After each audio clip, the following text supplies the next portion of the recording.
2 Ezra 15 and 10. Behold, my people is led to the slaughter. I will not suffer them now to dwell in the land of Egypt. But I will bring them with a mighty hand and a stretched out arm, and smite Egypt with plagues as before, and will destroy all the land thereof. Call halal Yahweh Bashem Awashai Bashem Bakakudash. Double honors unto the apostles and the elders. Salutations to all my fellow laborers doing this work in truth and sincerity, risking their lives and their freedom to do so now more so than ever. To the scattered elect that are scattered around the four corners of the earth, to be like unto the speckled bird, the Israelite foreigners. And to the Akwath that are listening and learning, to you, I say Shalom. This is your brother malchaamah from the branch of the Great Millstone here in Chicago. And see what is about to happen. Only the elect are going to live through this. Through the miracles and from powers on high, the elect are going to eat and come out of this unscathed. All right. Well, I need to correct myself. Some of us will be martyrs, but we'll also promise to be the first to be raised up. So I'm gonna go to a video and play it.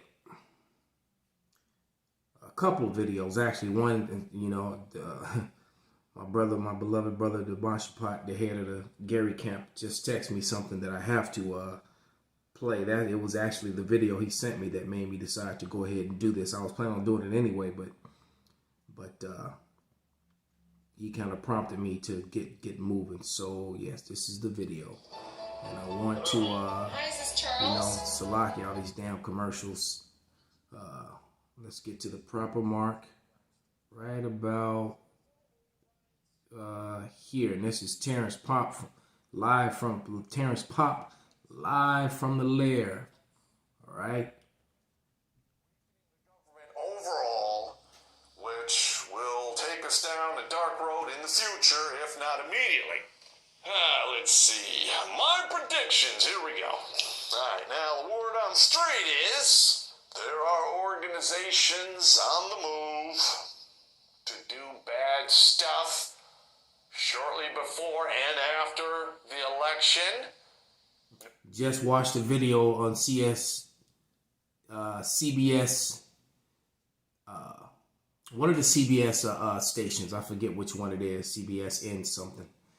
But Yahweh Ratazar, tomorrow, later on to this evening, I will do a lesson on it. And basically, they're saying that the biggest threat to America is white supremacy. And we're going to call that Edomite supremacy. That the car in front of you out in the street is white. No one's skin is that color. All right, they're red. They're described in the Bible, and their flesh is red. They're not just rednecks. Their whole bodies are red. They're red everywhere. They're the red people that the Bible speaks of, and also referred to as the wicked. But we've been telling you all along that is the biggest threat. They are the biggest threat to safety and peace worldwide. All right, point blank, period. Don Lemon said it, and everyone threw a fit. And now all the many major mainstream medias are also repeating that fact. No matter who wins. No matter who wins. All right? The ultra-left don't give a shit about the Democrats or the Republicans. They want to burn the whole system to the ground.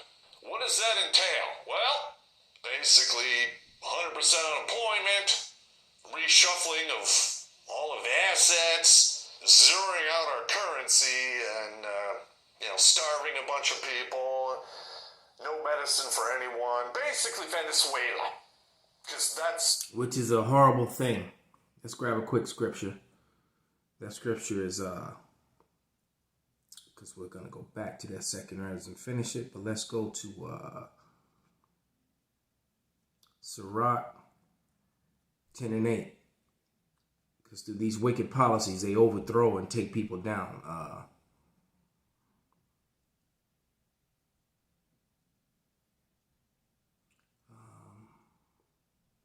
went to Ecclesiastes. That was a good one. I meant to go to Sirach.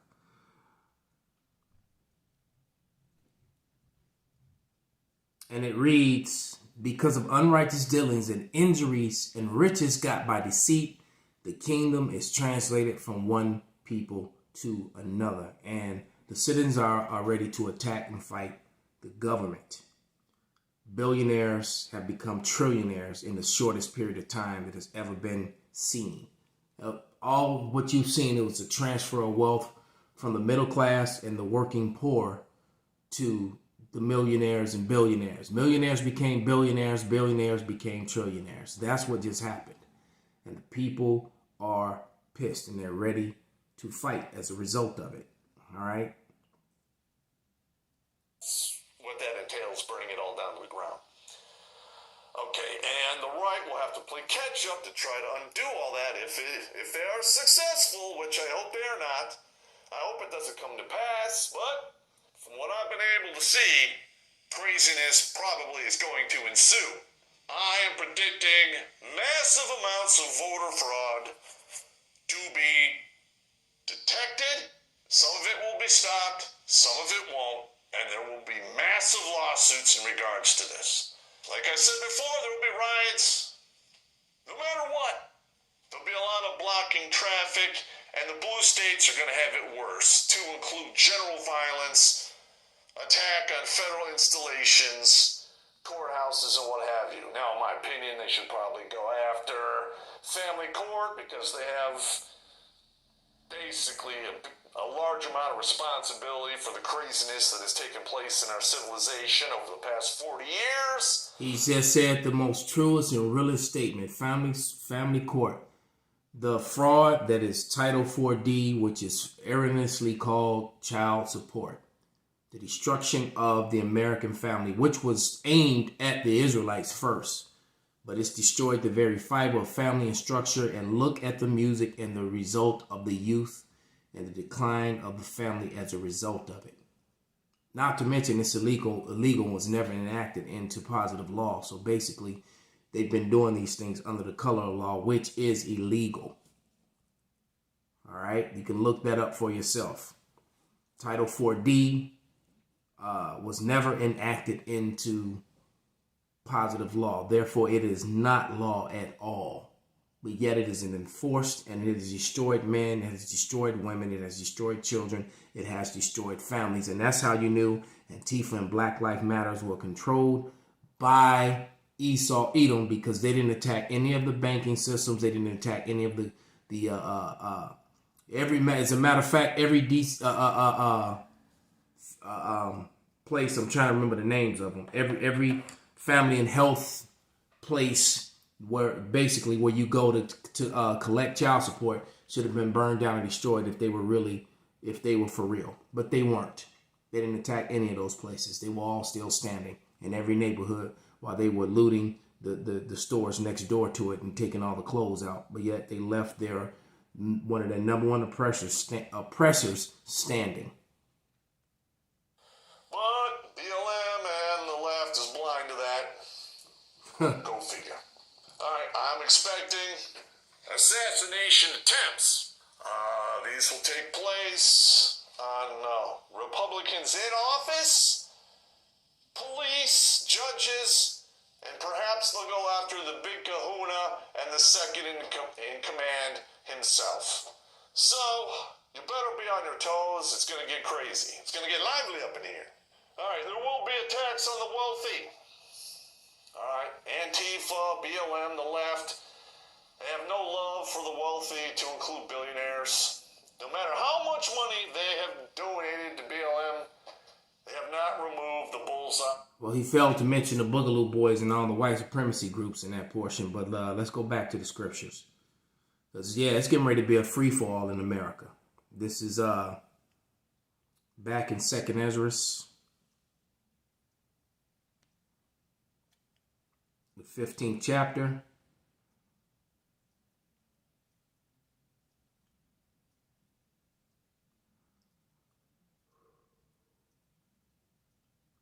This is 2nd Ezra 15 and 12. Egypt shall mourn, and the foundation of it shall be smitten with plague and punishment that God shall bring upon it, and And they that till the ground shall mourn, for their seed shall fail through all the blasting of hell with the fearful constellation. And look at all the damage that was brought from on high on all the different food supplies.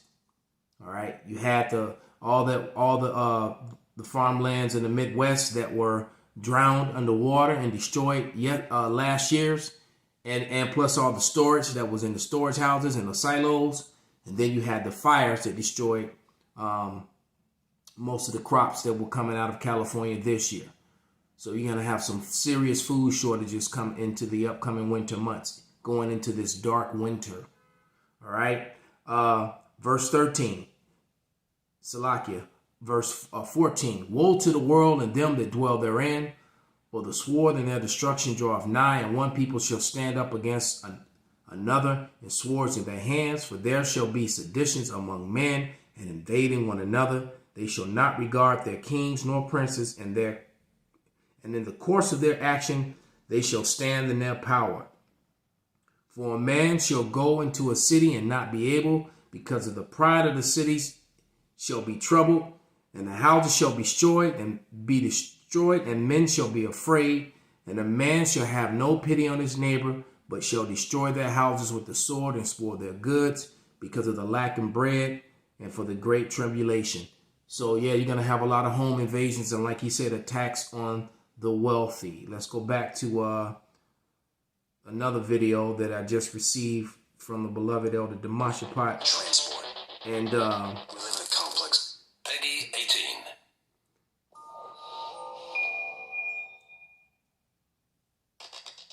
In 2001, a real-world exercise tested the emergency response to a bioterror attack on the continental United States. And see, in the continental United States, most of the events that took place over the last 15, 20 years were live exercises, and all of a sudden they became real.